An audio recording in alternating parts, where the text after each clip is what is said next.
2021년 1월 13일 수요일 큐티 방송입니다. 성도 여러분 안녕하세요. 매서운 추위도 이제 좀 풀려가는 듯 보이네요. 겨울의 한가운데라 또 맹추위가 몰려오겠지만 그 추위도 역시 얼마 가지 못하고 따뜻해질 것이라고 생각합니다. 한겨울의 추위도 계절의 흐름을 막지 못하는 것은 하나님의 놀라운 섭리 안에 있기 때문이겠죠. 우리의 삶도 마찬가지인 것 같습니다. 지금은 춥고 힘들어도 하나님께서는 하나님의 때에 우리의 삶을 평안과 만족의 삶으로 바꿔주시겠죠. 그 하나님을 신뢰하며 하나님 안에 거하고 하나님의 때를 잠잠히 기다리며 예배하는 우리가 되었으면 좋겠습니다. 우리 기도로 하나님께 나아가겠습니다. 하나님, 오늘도 귀한 묵상의 시간을 주셔서 감사합니다. 이 귀한 시간을 통해 하나님의 말씀을 통한 주님과의 교제로 하나님과의 관계가 더욱 깊어지고 하나님을 더욱 알아가며 하나님을 온전히 신뢰하는 주의 자녀가 되게 하여 주시옵소서. 오늘도 함께하여 주시기를 바라오며 예수님의 이름으로 기도드립니다. 아멘. 오늘 묵상할 말씀은 요한복음 5장 19절부터 29절의 말씀입니다. 그러므로 예수께서 그들에게 이르시되 내가 진실로 진실로 너희에게 이르노니 아들이 아버지께서 하시는 일을 보지 않고는 아무것도 스스로 할 수 없나니 아버지께서 행하시는 그것을 아들도 그와 같이 행하느니라. 아버지께서 아들을 사랑하사 자기가 행하시는 것을 다 아들에게 보이시고 또 그보다 더 큰 일을 보이사 너희로 놀랍게 여기게 하시리라. 아버지께서 죽은 자들을 일으켜 살리신 같이 아들도 자기가 원하는 자들을 살리시느니라. 아버지께서 아무도 심판하지 아니하시고 심판을 다 아들에게 맡기셨으니 이는 모든 사람으로 아버지를 공경하는 것 같이 아들을 공경하게 하려 하심이라. 아들을 공경하지 아니하는 자는 그를 보내신 아버지도 공경하지 아니하느니라. 내가 진실로 진실로 너희에게 이르노니 내 말을 듣고 또 나를 보내신 이를 믿는 자는 영생을 얻었고 심판에 이르지 아니하나니 사망에서 생명으로 옮겼느니라. 진실로 진실로 너희에게 이르노니 죽은 자들이 하나님의 아들의 음성을 들을 때가 오나니 곧 이때라. 듣는 자는 살아나리라. 아버지께서 자기 속에 생명이 있음같이 아들에게도 생명을 주어 그 속에 있게 하셨고 또 인자됨으로 말미암아 심판하는 권한을 주셨느니라. 이를 놀랍게 여기지 말라. 무덤 속에 있는 자가 다 그의 음성을 들을 때가 오나니 선한 일을 행한 자는 생명의 부활로 악한 일을 행한 자는 심판의 부활로 나오리라. 아멘. 어제 다룬 본문의 마지막 절에서 유대인들이 예수님을 죽이려 한 이유를 밝혔는데요. 그 이유는 예수님께서 안식일을 범하신 것과 자기를 하나님과 동등으로 삼으셨기 때문입니다. 요한복음은 오늘 본문을 통해 예수님께서 자신을 보다 구체적으로 계시하심을 기술하며 다시 한번 예수님이 누구신지와 그가 어떤 일을 하셨는지를 기술하고 있죠. 먼저 19절과 20절을 통해서 아들이신 예수님이 어떻게 아버지 하나님과 동등될 수 있는가를 설명하는데요. 예수님은 그것을 본다라는 동사를 통해서 설명하고 있습니다. 여기서 본다라는 말은 배운다라는 말과 비슷하게 느껴지는데 곧 예수님께서는 아버지께서 하시는 일을 보고 그 일을 행한다는 것이죠. 이 말은 사실 당시 사회상과 밀접한 관계가 있습니다. 당시에 누구의 아들로 불린다는 것은 그가 어떤 직업을 가지고 있는가를 아는 척도이기도 했습니다. 예를 들면 목수의 아들 예수다라고 말한다면 그의 아버지 요셉이 목수이고 아들 예수가 아버지의 일을 도우며 목수의 길로 가고 있다라는 것이지요. 그렇게 본다면 하나님의 아들이라는 이 명칭은 곧 예수님이 어떤 분이신가를 가장 잘 표현하는 말이라고 할 수 있습니다. 아들은 아버지가 하는 일을 보고 도우며 자연스럽게 그 일을 이어받게 되죠. 아버지 역시 자신의 노하우를 아들에게 전수함으로 그렇게 아버지 하나님의 권능은 하나님의 아들 예수님에게 이어진다는 것입니다. 결국 예수님께서 하시는 일을 통해서 아버지의 뜻이 계속 이어진다는 것이죠. 여기에 한 발 더 나아가 예수님은 아버지께서 자신을 통해 더 큰 일을 보이심으로 하나님을 놀랍게 하실 것이라고 말씀하십니다.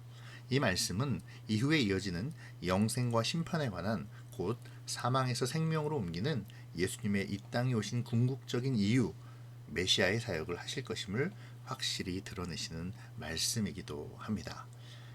오늘 본문은 예수님의 선언과 그에 대한 설명이 점진적으로 확대되며 결국 그가 어떤 일을 하시는가에까지 이르게 됨을 보여주는데요.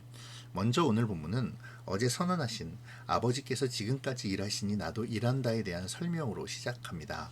그 설명은 다시 더 큰 일로 확대되고 이제 21절부터는 그 더 큰 일이 무슨 일인지에 대하여 설명하므로 예수님이 누구신지를 선언하고 있는 것이죠. 여기서 더 큰 일은 사람에게 생명을 주는 일이며 동시에 심판하는 일입니다. 예수님은 하나님의 아들로서 자기가 원하는 자들을 살리는 사역을 하실 것이고 아버지께서 맡기신 심판을 이루실 것이죠. 그리고 이를 통해 예수님은 하나님께서 공경을 받으시는 것과 마찬가지로 모든 사람들로부터 공경을 받으실 것입니다. 그러면서 또 한 번의 선언이 나오는데요. 그것은 당시의 유대인들과 같이 하나님을 공경한다고 하면서도 예수님을 공경하기를 거부하는 그러한 자들에 관한 것입니다. 그러한 자들은 진정으로 하나님을 공경하는 것이 아니라고 선언하고 있죠. 그리고 그것에 대한 설명으로 24절 이후에 오늘 본문의 마지막까지를 할애하고 있는 것입니다. 결국 예수님을 통하지 않고서는 그 어느 누구도 하나님을 알 수도 그 은혜를 받을 수도 그리고 그 심판을 피할 수도 없다라는 것이죠. 아버지를 공경하는 일은 그 아들을 공경하는 데서 실현될 것입니다. 그리고 그 실현은 24절 이후에 나타나는 그리스도의 중보자와 메시아로서의 사역, 곧 그리스도께서 현세의 그 복음에 의하여 사람들을 영적으로 중생하게 하셔서 심판을 피하게 하시고 하나님 아버지와 그리스도께서 주시는 생명을 얻음과 그리고 내세의 신자들에게 영생의 부활을 주심으로 나타나게 될 것입니다. 자, 여기서 우리가 기억해야 할 한 가지가 있는데요. 지금 이 모든 일련의 이야기들의 촉발이 어디에서 왔는가 하는 것입니다. 이 모든 일의 촉발은 예수님께서 안식일에 38년 된 병자를 살리시면서부터 시작된 것이죠. 결국 본문의 이 예수님의 말씀들과 이후에 요한복음에는 기록되지 않지만 공관복음에서 기록하고 있는 유대인들과의 심각한 갈등으로 이어지는 안식일의 논쟁은 안식일이 무엇을 해야 하는가로 귀결되고 있는 것입니다. 24절 이후에 예수님께서 설명하시는 사망, 생명, 부활 등의 개념 역시 이 안식의 문제와 연결되어 있음을 우리가 유의 깊게 보아야 하는데요. 하나님께서 천지 창조를 완성하시고 마지막에 보시기 좋아하시며 안식하셨던 것 같이 또 약속의 땅이었던 가나안 정복의 사명을 마친 후에 하나님께서 이스라엘에게 안식을 주셨던 것처럼 안식의 의미는 완성을 통해 주어지는 평안함이자 만족감입니다. 예수님은 이 안식이 성자 하나님이신 당신의 말씀을 듣고 그를 보내신 성부 하나님을 믿는 자에게 주어지는 사망의 심판에서 벗어나 생명으로 옮겨지는 영생이라고 말씀하십니다. 그리고 그 일은 미래에 일어나는 일이 아니라 바로 지금 이때 곧 하나님의 아들의 음성이 들려주는 그 순간 일어나고 있다고 선언하고 계시는 것이죠. 천지를 지으시고 사람에게 생명을 불어넣으신 하나님은 곧 생명 그 자체이십니다. 그리고 하나님의 아들로 이 땅에 오신 성자 하나님 역시 생명을 소유하신 분이죠. 그렇기에 예수님은 생명을 행할 권한을 가지고 있는 것입니다. 그리고 그 심판은 생명을 줄 자와 주지 않을 자를 나누는 일이 되겠죠. 이 말씀은 요한계시록에서 한 번 더 계시되므로 예수 그리스도의 신분과 또 그가 하실 사역이 이미 이루어졌을 뿐 아니라 또 반드시 완성될 것임을 보여주고 있습니다. 자, 이제 오늘 말씀을 좀 묵상해 보죠. 아들이 아버지께 하시는 일을 보지 않고는 아무것도 스스로 할 수 없나니라는 주님의 말씀을 한번 묵상해 봅시다. 아버지께서 지금까지 일하시니 나도 일한다는 말씀에 대한 설명으로 주님은 아들이 아버지께서 하시는 일을 보지 않고는 아무것도 스스로 할 수 없다라고 말씀하십니다. 이 말은 누구의 아들이라 불리며 가업을 이어가는 당시의 시대상을 반영해 이해할 수 있었죠. 하나님의 자녀로서 우리는 아버지의 일을 얼마나 알고 있을까요? 우리가 예수님처럼 감히 하나님과 동등됨을 취할 수는 없지만 그리스도로 말미암아 하나님의 자녀가 되었으므로 우리는 하나님을 닮아가야 하는 사명을 갖게 되었습니다. 오늘 이 시간에 하나님의 자녀로서의 나의 삶을 묵상하면 좋겠습니다. 하나님의 자녀로서 하나님을 닮아가기 위해 내가 해야 할 일이 무엇인지 한번 생각해 보죠. 또 하나님 없이 나 스스로 무엇인가를 한 적은 없는지, 또 생각하면서 나를 돌아보고 또 회개하고 하나님을 닮기 위한 은혜를 간구하는 그러한 시간을 가지시면 좋을 것 같습니다. 두 번째로 오늘 본문이 말하는 예수님을 묵상하면 좋겠습니다. 오늘 본문은 예수님이 누구신지를 밝혀주고 있을 뿐 아니라 그분이 행하신 일과 완성하실 일까지도 명확하게 보여주지요. 예수님은 생명이시며 심판주로 다시 오실 것입니다. 그러나 우리가 두려워하지 말아야 할 것은 우리는 이미 주님의 음성을 들었고 사망에서 생명으로 옮겨진 자들이기 때문입니다. 주님이 주시는 영생을 얻었고 심판에서 벗어나 생명의 부활을 소망하게 된 것이죠. 이 일을 행하시기 위해 이 땅에 오신 성자 하나님, 우리 주 예수님을 찬양하면 좋겠습니다. 구원의 주로 오셔서 우리를 심판에서 생명으로 옮기신 우리 주님께 감사하며 찬양합시다. 우리의 찬양과 경배가 오로지 주님을 향하기를 위해서 우리의 생각과 행동을 주님께 맞추는 것도 필요하겠죠. 주님을 공경하는 삶은 무엇일까요? 개인적으로 생각해 보시고 또 결단하시고 실천하시기를 바랍니다. 요한복음 5장의 시작부터 오늘의 본문의 핵심 키워드는 안식입니다.